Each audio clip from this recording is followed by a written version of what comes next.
이번 영상에서는 OS가 아닌 PFS를 1차 변수로 설정하는 경우에 대해서 알아보겠습니다. 다시 한번 말씀드리지만 우리가 OS, PFS를 중요하게 생각하고 알아야 하는 이유는 결국에 FDA를 승인 허가해주는 게 이 1차 평가 변수를 보고 해주기 때문이죠. 그래서 우리가 피상적으로 뉴스 보고 승인됐구나, 승인 안 됐구나 라는 것보다 구체적으로 어떤 지표를 통해서 승인 허가를 신청하는지도 알고 있다면은 조금 더 빠르게 기민하게 대응할 수 있겠죠. 그리고 이런 내용이 전혀 의미 없는 게 아니라 기업 설명회에 엄연히 나와 있습니다.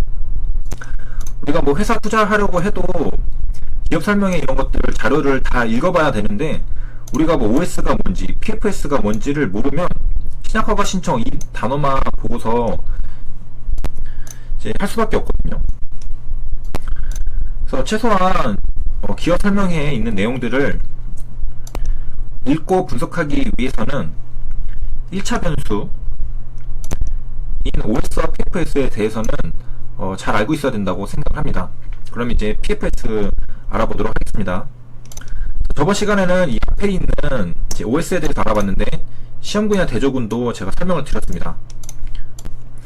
그래서 PFS를 쓸 수밖에 없는 경우는 이제 다음 단계 치료법이 존재할 경우입니다. 그래서 앞서 OS를 쓰는 경우는 입증된 다음 단계 치료 방법이 없을 때 쓴다고 했죠. 근데 PFS는 반대로 다음 단계 치료법이 있는 경우입니다. 왜 여기서 차이가 생기냐면은 OS와 PFS 자료를 모을 때 끝이 어딘지를 봐야 합니다. OS는 하나죠. 사망할 때. 그러니까 치료가 어떤 치료를 하든 결국에 죽어야지 그게 하나의 자료가 되는 거고, PFS 같은 경우에는 죽을 때 혹은 이제 종양이 20% 커졌을 때를 말합니다. 그러니까 OS는 죽어야지 그게 하나의 자료가 되니까 만약에 HLB 리버세라닙을 치료하고 다음 단계 뭐 다른 약을 투여한다면은 오염이 될 수가 있겠죠. 그 자료가 하나 형성되려면은 환자가 사망한 다음에야 그게 이제 기록이 되는데, 리버세라닙 다음에 다른 약을 투여를 했다면은 그때까지 환자가 살아 있었다 하면은 이게 리버세라닙 때문인지 다른 약 때문인지를 평가하기 어려울 겁니다. 그래서 OS는 다음 단계 치료가 없을 경우에 깔끔하게 이 약 하나밖에 없을 때 이 약만 치료를 받다가 사망할 때 깔끔하게 이제 정보가 만들어지겠죠. 하지만 다음 치료가 있다면은 이제 깔끔한 자료가 나오지 않습니다. 그래서 PFS를 쓸 수 있는 겁니다. PFS는 사망만 있는 것이 아니라 종양이 커졌을 때 이제 끝이 나고 그걸 또 하나의 자료로 이제 데이터를 저장할 수 있기 때문이죠. 즉 환자가 죽지 않아도 이제 PFS에는 이제 결과가 저장이 되고 다음 치료를 진행할 수 있겠습니다. 예시를 들면 이렇게 되겠죠. 종양이 이제 더 커지지 않는 상태, PD가 아닌 상태에 있던 환자가 리버세라닙 치료를 받다가 종양이 이제 커졌어요. 20% 커졌어요. 그러면은 거기서 이제 리버세라닙은 중지하고 PFS는 이제 결과가 이제 반영이 되겠죠. 저장이 되고 그 다음에 이제 다른 약을 이제 시작하면서 또 그 약은 또 그 약대로 또 통계를 내겠죠. 그러면은 데이터를 모을 때 리버세라닙은 오염된 부분이 없습니다. 왜냐하면은 끝이 나고 나서 다음 약을 이제 처방받고 했기 때문이죠. 이게 만약에 OS로 했다고 한다면은 종양이 커지고 다른 약을 썼을 때 그때도 측정이 되고 있는 거죠. 그래서 결국에 그 환자가 다 사망하고 나서 OS에 이제 측정이 돼서 반영이 되게 됩니다. 이상으로 이제 PFS를 쓰는 경우에 대해서 알아봤습니다. 그래서 요약하면 기본적으로 OS를 쓰는데 이제 다음 단계 치료 방법이 있을 경우에 PFS를 사용하게 됩니다. 이제 남은 시간에는 다음 영상들을 위해서 용어 정리를 좀 하도록 하겠습니다.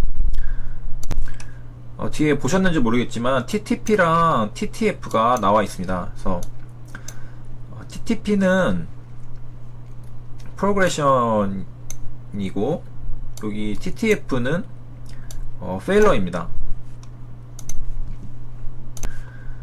그래서 무작위 배정은 이제 치료 시작하는 거죠.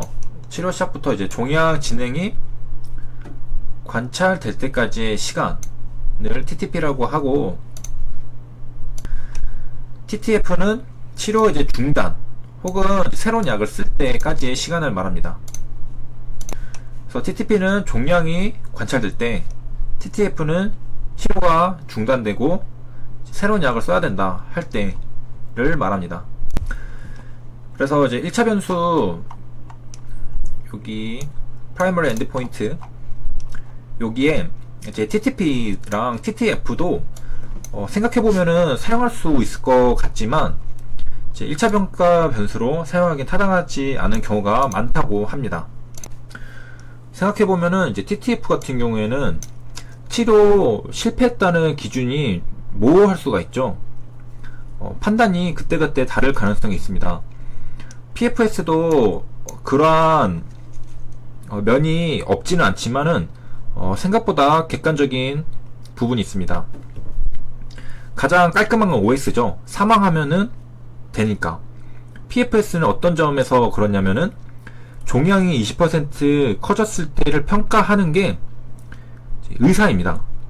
의사가 종양을 보고 20% 이상 커졌다면은 이제 PFS 측정하는 걸로 이제 끝나는 거죠. 하지만 이 부분은 어느 정도는 이제 객관적인 부분이 있죠. 종양이 25%다, 30%다. 그러니까 이견이 없을 정도로 크면은 이제 상관이 없지만 19%, 21% 이거는 사람에 따라 좀 달라질 수 있잖아요. 주관적인 요소가 있지만 그 주관적인 요소가 상당히 작은 범위에 있게 됩니다. 그래서 PFS는 1차 평가 변수로 사용할 수 있지만 TTF 같은 경우에는 치료 실패까지의 시간이죠.